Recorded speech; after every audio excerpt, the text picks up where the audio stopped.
Sagittarius, hello there, my beautiful friends. We're going to do your general tarot reading for mid-February 2023. Thank you so much for joining me today. You know I appreciate each and every single one of you. So let's get right down to business as always and start you off with an oracle card just so we could dip our toes in energy and see what's going on for the lovely Saggies. I hope you're all doing fabulous, my friends. Shuffle it up here, my guides. Talk to me. What's up with my Saggies, please? And yeah, we're just going to look at this first card real quick, then we'll get into the full tarot reading itself. And at the very end, I'll pull you a bonus card from the Shadowland Tarot just to see what might be in the shadows or what shadow work you can lean in on, which is always interesting. But let's get it going. Let's go for Saggy, please. Nice and quick, my God. There we go. So yeah, there is something that could be a big object of focus when I have this card, the Little Red Riding Hood card. Now, this isn't something to be nervous about, I would say, but we're going to have to see something because this is a lot of focus here. So there could be something you are hyper-focused on or someone who could be hyper-focused on you. But before we dive into that, if you're new here, I'll be speaking about the February subscriber surprise towards the end. So you might want to check that out. Also, if you could kindly illuminate that like button by tapping it right on its third eye, you know I'd greatly appreciate it. But into the reading, enough of the promo. Have a look at this card. We've all heard the fairy tale of Little Red Riding Hood. You see this big bad wolf checking her out, looking at her, watching what she's doing. So yes, this, if we were to be very strict about this card, we could say it's a warning of some sort, like, oh, beware of this, beware of that. I'm not going that route just yet. To me, this is a big card of focus because I see the wolf looking at Red Riding Hood, right? So there could be something you are hyper-focused on in this time, or there is something that you might need to focus on that you're not quite seeing when I get this card. Obviously, like I already said, this could represent somebody who's keeping an eye on you. So there could be, you could be under somebody's microscope with a card like this, but we'll see how it plays out within the rest of the reading. As I always say, that doesn't make or break the reading. It's just a footnote. Let's get into tarot here. Get you 3 in the upright before we get the intuitive, juicy stuff going. So what's going on with Saggy, please? So, last week's reading was pretty good. It was titled Exciting News Incoming, and it was a nice change because for prior weeks we were seeing things about like important talks and dicey situations. So it was a nice turn of events last week. Hopefully some of you have received some good news or exciting news. That energy could still hold over to this week though. Always remember that. Let's get these 3 cards out. Energy is very fluid. Only take it how it hits for you because we could be seeing your energy or somebody else's. You already know that. I always like to explain that for anybody new. Let's get 1 card here. Well, 3 actually. All right, 8 of Pentacles. So big focus on possible work or your money here. I saw the same thing in a Leo reading. The Leo reading for this week, actually. Let's get 2 more. 8 of Pentacles is one of my favorite cards in the whole entire tarot deck, so it's nothing to be nervous about. Double work cards here in the beginning. We have the 3 of Pentacles right next to the 8 of Pentacles. Heavy pentacle energy influence right up front that we're going to need to look at. Let's get 1 more. Money, money, money, money. Thank you. Okay, 9 of Wands. Now, there is something I will say about this, Sagittarius, because looking at this at first glance, I wouldn't say this is a negative spread by any stretch or means, but looking at this energy, it is a little planted. So some of you could be dealing with certain situations or things that are implanted heavily in your life in this time when I see all this earth and then the 9 of Wands on the back end. So whether it's a person, place, or thing, this is something that either has been sticking around for a while or will stick around for a little bit. It's all good, though. Let's go through. I'll give you some of the classical meanings before we get the juicy stuff. Position number 1, especially with the 8 of Pentacles right next to the 3 of Pentacles, these are both my biggest cards of the workplace. So work situations, money situations could be on the mind, whether it's your current job, whether you're trying to work for yourself or change jobs. There's just a lot of pentacle energy here. Some of you might just be on your grind about something, like trying to stack those pentacles up. Very finance focused here in the beginning. But this 8 of Pentacles is a big card of diligence, right? Working hard towards something.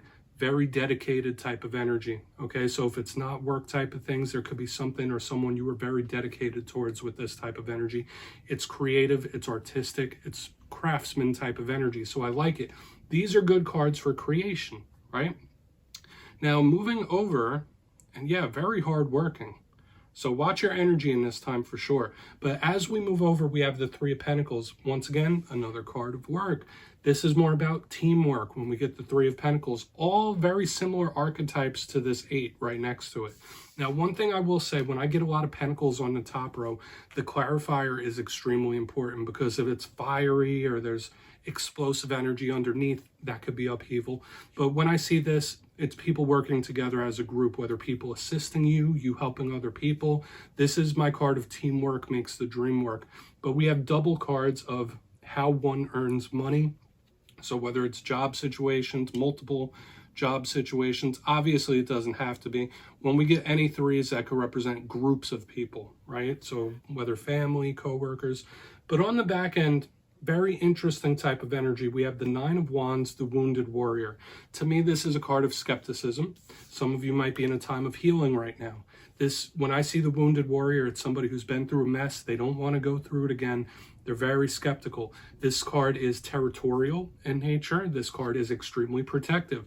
So there could be certain things popping up in this time that trigger those feelings within you to be very protective or very territorial about something. This could also represent a closed off type of vibe, right? You might be closing yourself off from someone else. You might be closing yourself off from the world here. There's an energy of skepticism with this card. Like, I'm not quite buying it when we have this Nine of Wands. So as you can see, cutting straight across the top of this spread, like these are immovable type of energies. So we really, really need to see what the clarifiers are. Let's dive deeper on all of it, Saggy. Let's jump in and clarify. All right, let's get a good shuffle here for my friends, please. Talk to me, my guides. And yes, Saggy, this is where I go intuitive, which means I just tell you how it feels to me. So feel free to do further research or rely on your base knowledge of tarot, because as you know, every single reading is about the reader's interpretation. I'm just giving you mine. Let's see what's up with that Eight of Pentacles. And if you're a reader yourself, please feel free to play along. That's why this box is here. If you're feeling any messages you want to give to Sagittarius, you could drop it in the comments. I don't mind at all. You won't be stepping on my toes. Okay, Eight of Pentacles time. And I find this interesting because it's like one person working by themselves, and the Three of Pentacles is someone working as a group. So a lot of you might be thinking about picking up like some side work or a side job, like multiple jobs even, when we have all this working type of energy. So coming up underneath this Eight of Pentacles, we have the Six of Cups in reverse, okay? And for some reason, I'm getting this this interesting intuitive message, like I'm not going to make that mistake again. Or like, yeah, I've learned my lesson from that. I'm not going to make my mistake again. Take from that what you will, whether it is work-related, money-related. The Six of Cups to me is a card of the past. It's a card of memories. So, of course, this could represent somebody trying to keep themselves distracted. If you're going through a tough time right now, Spirit could be asking you to, like, make sure you're busy. Keep yourself busy. Keep your hands busy so you're not overthinking or thinking yourself into paralysis. Because for some of you, that could possibly be an issue, okay? You might be trying to work things out, or this could be someone very apologetic as well, because since this is a card of the past, when it shows up in reverse under a card of dedication, this could be you possibly trying to work something out, or somebody trying to work something out with you, somebody who is very dedicated or wanting to be. This could be very apologetic, okay? And I want to see how the rest of this plays out, because I've been picking up little snippets of that through other signs in recent weeks as well. Like there's a lot of apologetic individuals coming through the energy. So let's see what's up with that Three of Pentacles. And I know those are the main three messages. I don't want to pile on too much more, but yeah, let's just keep moving. Either not making a mistake again, or trying to keep yourself busy, or apologies, right? So let's go on that Three of Pentacles. What's that three there? Thank you. Nine of Pentacles, yeah, this is somebody that's doubting that they could do something on their own, okay? Or somebody feeling like they need help, like, listen, I need help.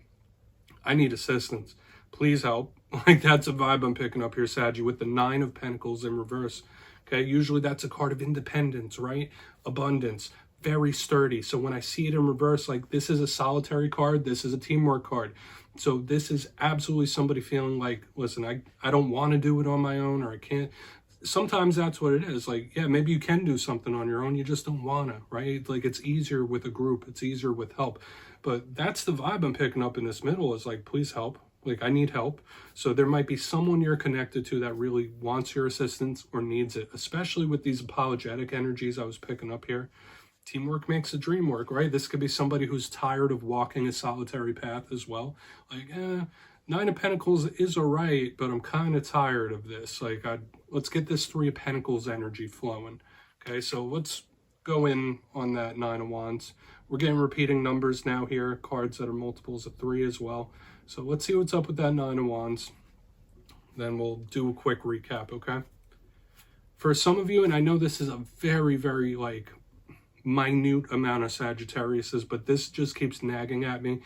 For some of you, this could be someone in your life that has like tried to do the self-employed thing or have tried to open their own business, and they may have struck out and they might be looking for help or trying to get back into the workforce. Take from that what you will, but let's see what's up with that 9. That's a very niche type of message, obviously not for everyone. Like someone who tried to get their own business running or is trying. Okay. Yeah, I'm just going to weigh my options here. Like, let's see what we could do about this. We have the 7 of Cups underneath this 9 of Wands. Yeah, it is giving me a healing type of energy as well. Like, this could be somebody who, like, I'm just going to take a breath. I'm going to take a step back and really think here. That's a vibe I'm getting. It's someone weighing their options as well with the 9 of Wands and the 7 of Cups.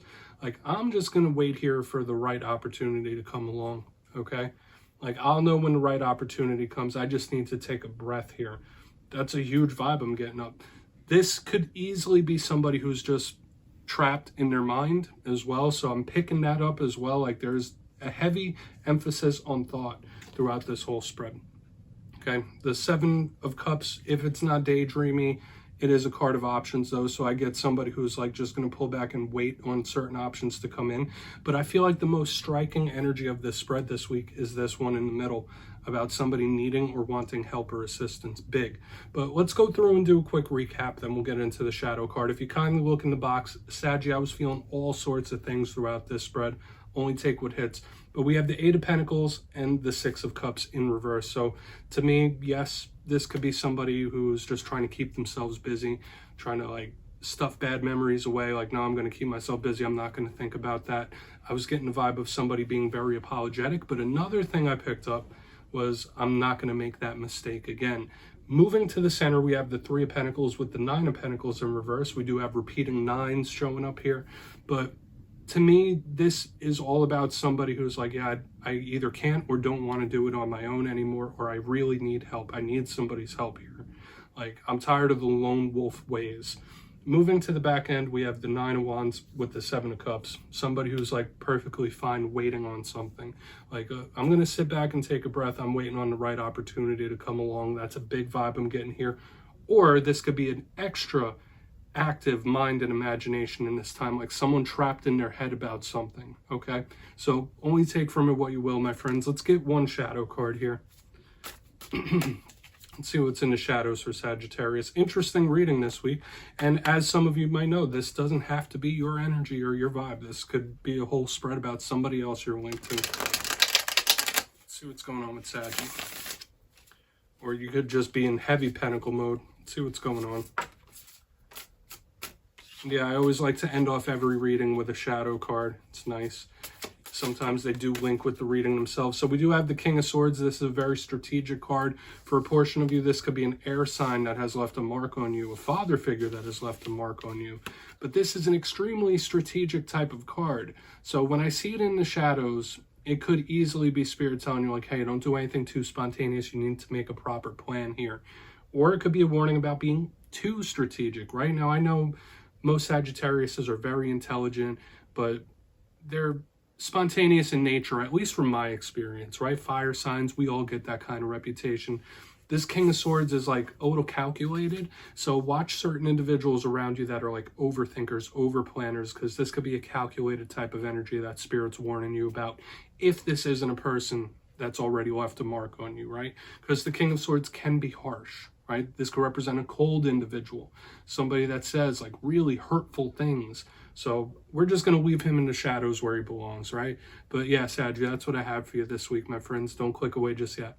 I'm going to give you the details of the February subscriber surprise. If you got your name in for the January subscriber surprise, the winners will be announced after this week's Fire and Air readings. But for February, I've decided to run it back. Once again, we're doing 2 copies of the most adorable deck in all the land, the Smith Tiny Tarot. So if you'd like to get your name in for this, 2 simple things as always, my friends. First, you must be subscribed.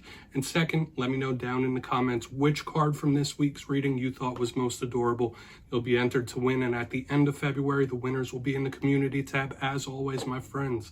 Much love, and I'll see you next time.